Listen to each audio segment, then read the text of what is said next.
Very good evening to you. Good to see you. Welcome to KTN Prime. I'm Linda Guto, a sign language interpreter. At the bottom end of your screen is William Silla. William, thank you so much.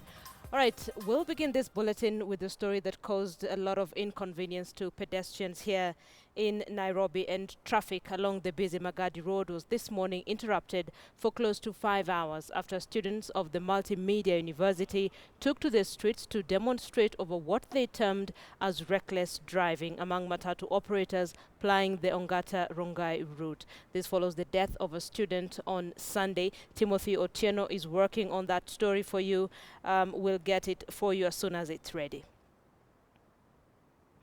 All right, so in what started out as a simple social call to his cousin ended with the death of a 70-year-old man in Kamako location in Nyeri County after he was mauled by guard dogs. Here's Carol Nderi with a terribly sad story. There was no telling that what started out as a regular day for 70-year-old Francis Kahuro Madenge would end in tragedy. A sad twist of affairs that saw the father of three mauled to death by two vicious German Shepherd dogs.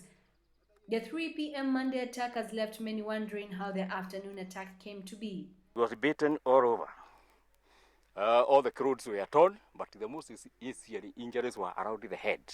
The ears were scratched. Then the neck. There were bites all around the neck. Kahura was scheduled to visit his cousin who had been discharged from hospital.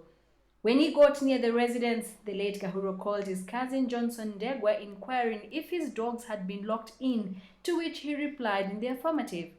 However, unfortunately, the deceased confused the gates and entered the wrong compound. This is when tragedy struck. The two dogs pounced on him mercilessly. These are the clothes he had on. They were all tattered to shreds, leaving the deceased naked. Hata alipiga simu akaitikwa, akasema niko kwa gate, mbwa imefungiwa hapa, hata tuko na mbwa. Akaambiwa mbwa imefungiwa. Basi tukangojea aje, tukangojea for 30 minutes, yeye mwenyewe haingii. Basi nikatumana angaliwe kwa gate, pengine ameshindwa kufungua gate. Ile mtu alienda akakuta hakuna mtu, lakini akasikia hiko mtu analia huko. Nilipokuwa shambani niliweza kupigiwa simu na jirani. Tumbwa imeshika huko kwako mtu inaukula. Akasema amepitia wapi? Akakata simu. Ikabidi nikimbie nikuje. Nilipokuja nakuta kweli amefungua geti zote na ako karibu na nyumba ya umbwa. Na umbwa zimemvamia. In the next compound where the attack took place, we find Maina Gitahi, the owner of the homestead and the owner of the dogs. He says he lets his dogs wander in the compound day and night as his home is by the roadside and there is heightened insecurity.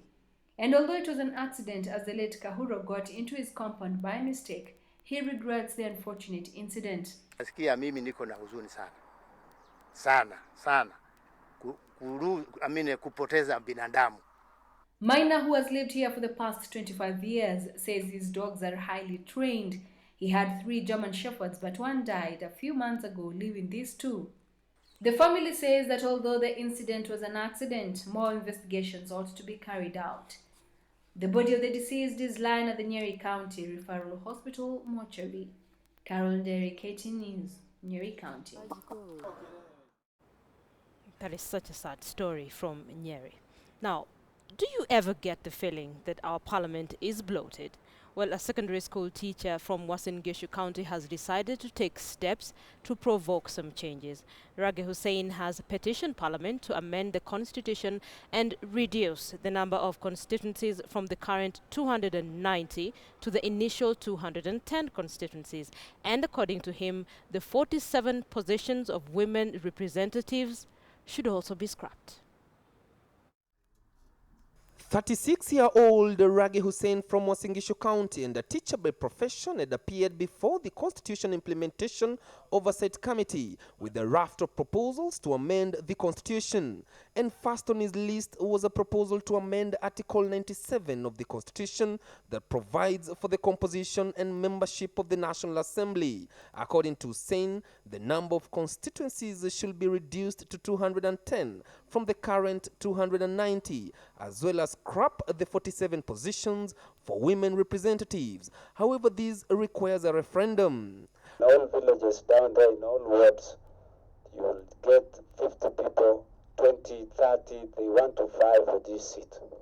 Not because they want to assist the common mwananchi. It's because of what they have seen, this salary. One of the reasons why we do delimitation of constituencies is to ensure that there is parity in terms of the number of Kenyans represented by an MP. It will be easier for them if they are less.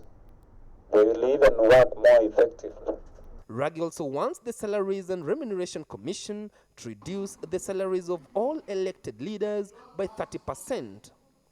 The petitioner also wants Article 152 of the Constitution on Cabinet Secretaries to be amended. According to him, Cabinet Secretaries should also be members of Parliament on grounds that all the technocrats appointed as CSs have performed dismally compared to the previous ones. Further, the petitioner wants the education requirements for all elective positions except that of the governor and the president to be reviewed from a minimum of a degree to a KCPE certificate. Why the governor and the president need to have degrees, while the MPs, they can be studied, yet they are going to be oversighting what the president is actually doing. Leadership is about wisdom. According to me, it's about wisdom. It's not about how much educated you are. The petitioner also wants Article 131 on the authority of the president to be amended. According to Rage, the president should be above the law. We know the president is like the father of the nation. The committee will now retreat and prepare a report with recommendations on the way forward before presenting it in the National Assembly for debate. Chris Dairo, KTN News. Well, that is definitely going to get a lot of reactions, reduce the number of constituencies from 290 to 210, and scrap the position of women representatives. Let's see how this goes. Now, let's take you to Eldoret now. And Uasin Gishu residents have for the second day taken to the streets in support of the governor, Jackson Mandagor, and his stand that a local should take over as Moi University Vice Chancellor. And today, Mandagor, his Elgeyo Marakwet counterpart Alex Tolgos, and MPs Oscar Sudi and Silas Tiren turned up at the CID headquarters here in Nairobi for interrogation. A day after Interior CS Joseph Nkaiseri read the Riot Act against two governors and a host of MPs from the North Rift, they turned up at the CID headquarters in Nairobi. After more than 3 hours inside the CID headquarters compound, this is what they had to say. Uteuzi wa wasimamizi lazima ifuate haki na ikue on merit. Na bado tunasimama kwa hapo. Uasin Gishu County in the North Rift region is among some of the areas that face the highest impact of the post-election violence in 2007 and 2008. Allegations zote imesemekana sio ya kweli, na tunataka kuambia nyinyi watu ya media, you will only do service to this country if you report nothing less than the truth. I don't think they are talking about localizing an institution. They are talking about fair play. We are crying for merit in this country. Hello. And that we are here to defend our leaders. That they were right, they are demanding for merit. Last week, the NCIC, through its chair Francis Ole Kaparo, had promised to stand behind embattled acting Vice Chancellor of Moi University, Professor Laban Airo. Kila Mkenya ana haki kama amehitimu kupewa nafasi ya kazi katika jamhuri hii yetu. It remains to be seen what NCIC will do, or the Interior Cabinet Secretary, given that Kenya is heading towards the 2017 general elections, with Kenya having a history of tribally inclined voting patterns. Mark Namaswa, KTN News. And police in Mombasa have gunned down a top terror suspect linked to a series of attacks targeting security officers.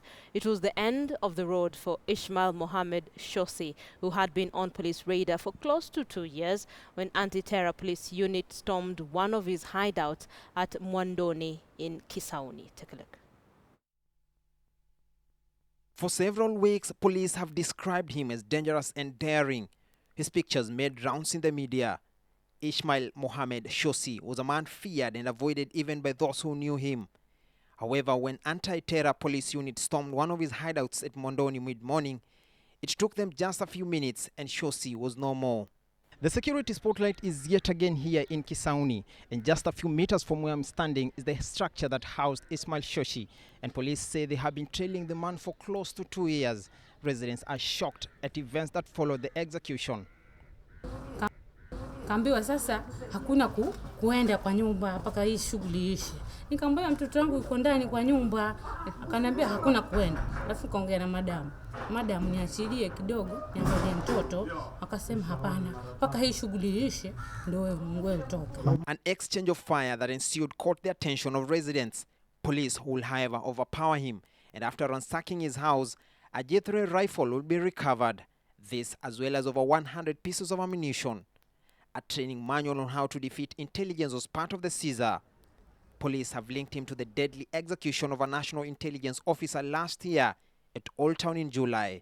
We would intelligently tell you this was the mastermind. He was the main mastermind who was recruiting youths here, who was radicalizing youths around here. You know it, we know it. Shosi's Mwandoni residence intelligence reports indicate that it was owned by a widow of an Al-Qaeda operative killed a few years ago. It is not clear whether police have since arrested the woman. Just a few meters from here, it is this structure believed to have housed British terror suspect Jermaine Grant a few years ago.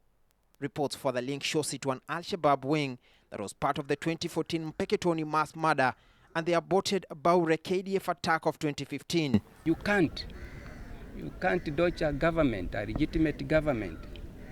Come forward. Serikali haina shida na wewe ukisarenda.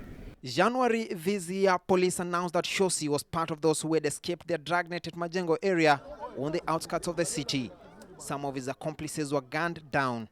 The rifle, a G3, has police identity marks and serial numbers. We are trying to find out from which police station it belongs to. The execution of Shosi comes just days after the botched Central Police Station attack that led to the killing of 3 women reported to have attempted to cause havoc. Security organs in the region say that they are making headway in the fight against terror. Francis Ontomwa, KTN News, Mombasa. Let's now take you back to our top story. In traffic along the busy Magadi Road was this morning interrupted for close to 5 hours after students of the Multimedia University took to the streets to demonstrate over what they termed as reckless driving among matatu operators plying the Ongata-Rongai route. This follows the death of a student on Sunday, and as Timothy Otieno now reports, it took the intervention of the police to restore order, but at least 2 students were seriously injured. Early morning on Magadi Road, just outside the Multimedia University. Students engaging police in running battles over the death of Cynthia Akoth, a first-year journalism student who perished in Sunday's grisly road accident that saw 3 others lose their lives. The students insisting that Cynthia's death was followed by an incident Monday night that saw yet another student knocked down just outside the university gate by a perceived speeding matatu. It would take the intervention of administration police officers to restore some sort of calm in the area, but not without a fair share of casualties. Students insisted that police used live bullets, causing injury to more than 6 of them, with 2 believed to be nursing gunshot wounds. It's okay, the police can disperse us with tear gas, yeah? We will wash them off, we will breathe and we'll be okay. But let them not use live bullets on students. Yeah, that's the most painful thing that has happened. Here's a jacket of one of the students. We're not going to keep quiet. The civil society, come out, talk. These are lives that could have been lost. This guy was shot right behind his ear. He was cheating death. He made it. And today, it's the genesis of an era. If they don't hit to our demands, we are going to do this daily from 6 until the cabinet secretary will address this issue.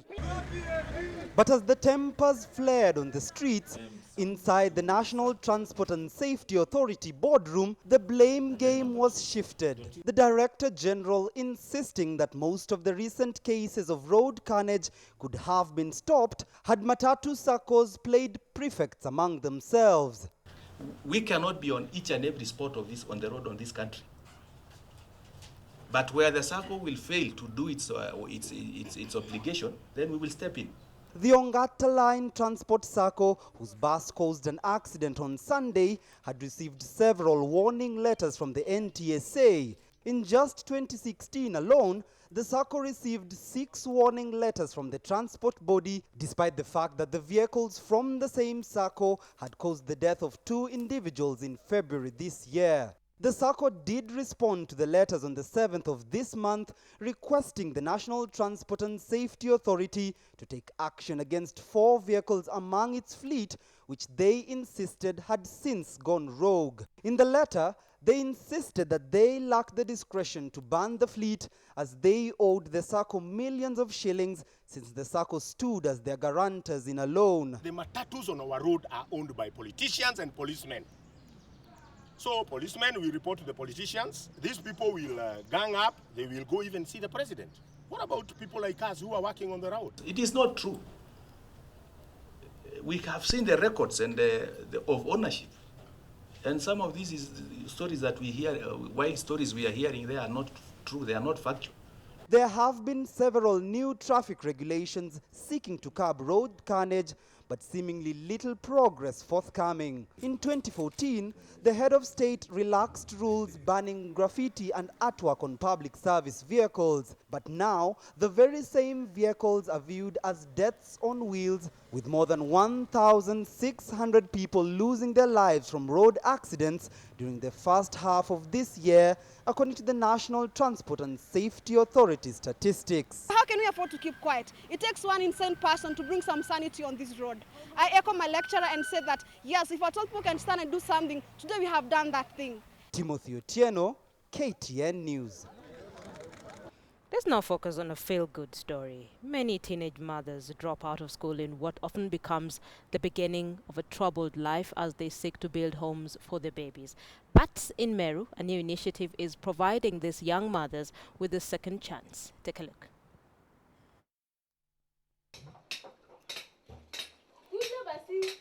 Meet Julian Kagwiria, a 17-year-old teenage mother of this innocent little boy.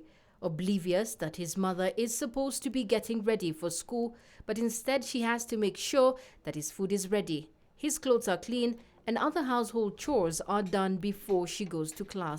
Nikitoka shule nakuja najiprepare vizuri, nafulia mtoto wangu nguo, kama mamangu ako shamba nakuja napika mapema. By saa moja tuko kwa nyumba, napatia mtoto wangu kitabu kwa sababu anajua kuandika, anaandika na mimi nachukua yangu naanza kuandika, kusoma, kufanya homework. Kagwiria dropped out of school while in Form 3 when her mother left them in the hands of their drunkard father. Due to poverty, the young girl became a victim of circumstance and got pregnant. Life was unbearable back in Meru. She later joined her mother in Nairobi, where she worked as a maid in the concrete jungle of the city. Wakati Kaura alikuwa na mtoto mdogo kama alikuwa na miezi 2. Alifikiwa simu ilikuwa Nairobi. Akaambiwa Kagwiria wewe uko tayari kusoma, akasema ndio.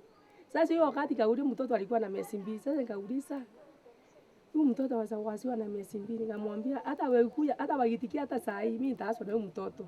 Today, Kagwiria is a Form 3 student and one of the young mothers who returned to class at Lawi Imathiu Secondary School. Determination and a dream to give her son the best she never had motivated her into ignoring the stigma associated with teenage mothers. These are our daughters, these are our sisters, that we need to look to them so that we can bring them back again into the society. So Through GSA, we have been able to bring several students or young mothers back to school, having dropped because of early pregnancies. There's a beacon of hope in Meru and several other counties in Kenya for mothers like Agwiria, where they get to benefit from a project dubbed Jielimishe Girls Education Challenge, which aims to improve education outcomes to better life chances of 10,050 marginalized girls in Laikipia, Meru and Mombasa. The pilot project in Meru County has seen at least 2,000 young mothers joining school after giving birth. Najma Ismail, KTN News. Let's now take a look at business news. And an increase in merger and acquisition activity as well as steep rise in innovation are likely to be the more immediate apparent outcomes of the new interest capping law.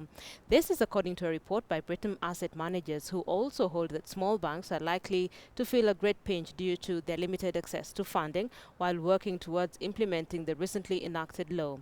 According to the report, smaller banks lack relatively unlimited access to finance, unlike the larger banks, which enjoy an estimated 70% of market share. Among the many changes likely to affect smaller banks include lower margins earned from lending and lower return on equities based on the threat to market share and margins. Smaller banks, they have to pay more for deposits, so their cost of funding is certainly higher. If you look at the smaller banks, they do not benefit from the economies of scale that the larger banks have. And if you do look at the smaller banks, they deal more with the niche borrowers. And the niche borrowers in Kenya are defined as those who are higher risk borrowers. So certainly if you're a higher risk borrower, then Kenya's tourism sector will be pegging its 2016-2017 growth mainly on massive infrastructure investments, with several multi-billion shilling projects lined up for execution in the coastal region. Players in the industry are optimistic that this will unlock enormous opportunities to grow tourist numbers. KTN's Abiagina examines what this would mean for Kenya's economy. Kenya's sandy beaches have over the years been a haven for foreign tourists, but with the decline in arrivals occasioned by terror attacks, coupled with the travel advisories, the numbers have not been impressive. A ray of hope, however, exists for the tourism sector following massive investments in security. With a reduction in terror-related incidents, hoteliers say the numbers are now looking up. 2016 is looking a little bit better. We have seen a bit of growth, but the growth is actually much more on the domestic. Right now we are like on a survival mode only. But the silver lining that will catapult the industry to greater glory will be investments in infrastructure. The Dongo Kundu bypass has been a story for very many years, but for the first time we are seeing contractors on the ground. Key among project stakeholders are banking on is the construction of the Dongo Kundu bypass, the Likoni bridge, as well as the upgrading of the Ukunda airstrip. Once we have them done, it will make the distance much shorter. It will be easier for them to access South Coast without having to go through the city of Mombasa and avoiding the ferry. Hope business is going to be good, from next month up to April. The poor infrastructure, especially in South Coast, has stalled quick growth in attracting both foreign and domestic tourists, something that has now got the attention of the government. We have 5 ongoing contracts which are almost closing. The completion of the public-private partnership framework, being spearheaded by Treasury's PPP unit, has already mapped out several multi-billion shilling projects the government aims to execute in conjunction with the private sector to bridge the huge infrastructure shortfall. We have now completed the studies and we are very soon going to invite tenders for the Mombasa-Nairobi Road. The pace of implementation of the projects in parts of South Coast could inject a new lease of life to the struggling tourism sector, which is among Kenya's top forex earners. Abiagina, KTN Business. A very good evening and welcome to today's edition of KTN Sports. My name is Moses Wahisi. Today we start with matters of soccer where the Kenya Premier League takes a 16-day break. It is going to resume on October 12th. But tomorrow youth is expected to make use of this period so as to regroup and also re-energize as they perfect their tactics, and that is before the final rounds of the Kenya Premier League matches. Mathare United is going to be their next opponent, but the Chargers are very eager and ready to start. Francis Kimanzi's Chargers, Mathare United began the league on a high and were at some point touted as the team to beat. However, as the league progressed, the side fizzled out and are now perched fifth in the league log, having bagged 10 wins and 8 draws. The side has amassed 38 points. The absence of Ezekiel Seda is giving the technical bench sleepless nights. We did the surgery just for the purpose of making sure that the fracture is stable and to be certain that he'll be back to the field as soon as possible. However, they hope Seda's absence will not affect the side that is shaping up to play Moroni Youth on the 12th of October. And he's in very, very good spirits and looking forward for his recovery and getting back to the field. Sanjuma, KTN Sports. With Stoutgate, who's likely to take up that role in an acting capacity. So a lot is expected to see how the English side is going to fare in matters to do with getting a new manager. Now, moving from that, matters cricket. Kenya has been left in a do-or-die situation in the four-nation quadrilateral at T20. That is after losing to Saudi Arabia in a tie that was played today. Host Kenya began the match on a wrong footing, failing by 39 runs in the match played at the Nairobi Gymkhana. Coming from a successful outing in the quadrilateral triangle of the 50 overs series, where they beat Saudi Arabia by 6 wickets in the finals, the Kenya failed to turn up for the task at hand. Ibrahim Wak was the mastermind of the Kenya's downfall, with 3 wickets and 9 runs in 3 overs. Royal House did not spare his host either, as he dispatched 2 for 10 runs in 4 overs. Afzal Kazan had 2 wickets for 9 runs in 2 overs.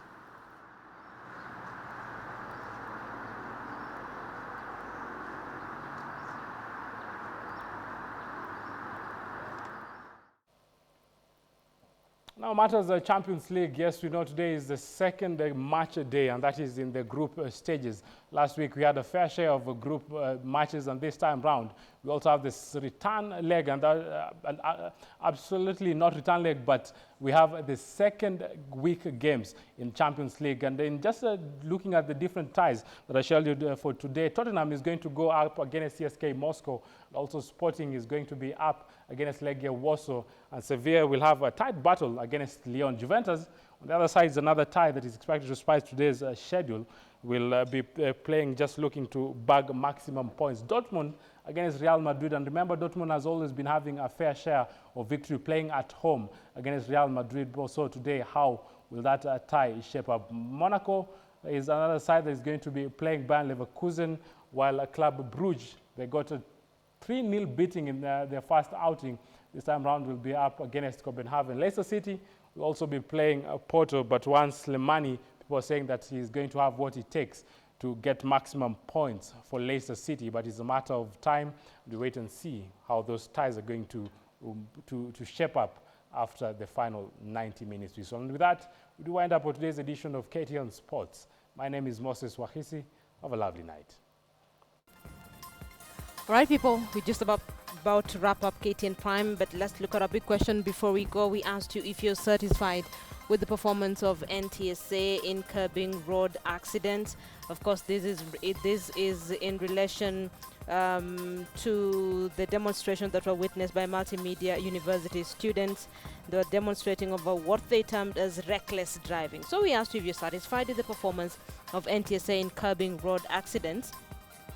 At Mutoro says NTSA should prioritize safety more than collecting revenue, sort out public transport before harassing private motorists. And this was actually a sentiment that is shared by very many of you on social media. They're saying all NTSA does is harass private motorists. At Dave Evans says NTSA are lazy officers in our roads. We have around 5 of the groups in Magadi, yet we had to demonstrate. At Sitati Wasilwa says, I'm not satisfied with the performance of NTSA, but where is Traffic Police Department? At Ronald Ebole says, NTSA and Kenya Police have failed. Every day I have to contend with PSVs overlapping and speeding on pavements. At Isaac Gashina says, NTSA is good in knee-jerk reaction, should be regrouped and strengthened. Lives are priceless. Wycliffe Mashora says, NTSA are just paper fire. They always wait for accidents to act. How long should this happen? At Abu Bakr Tidot says, they lack vision, are reactionary in approach and are very petty. Laying speed traps and collecting fines is all they do. I guess this is why a lot of you are not very amused with NTSA, the fact that they lay traps and collect fines. And of course, finally, let me get one final one. At Mashalten says, they're active on Fridays with speed guns and alcohol blow, but matter less on PSVs that are reckless in driving. Your feedback on a big question this evening on whether or not you're satisfied with the performance of NTSA in curbing road accidents.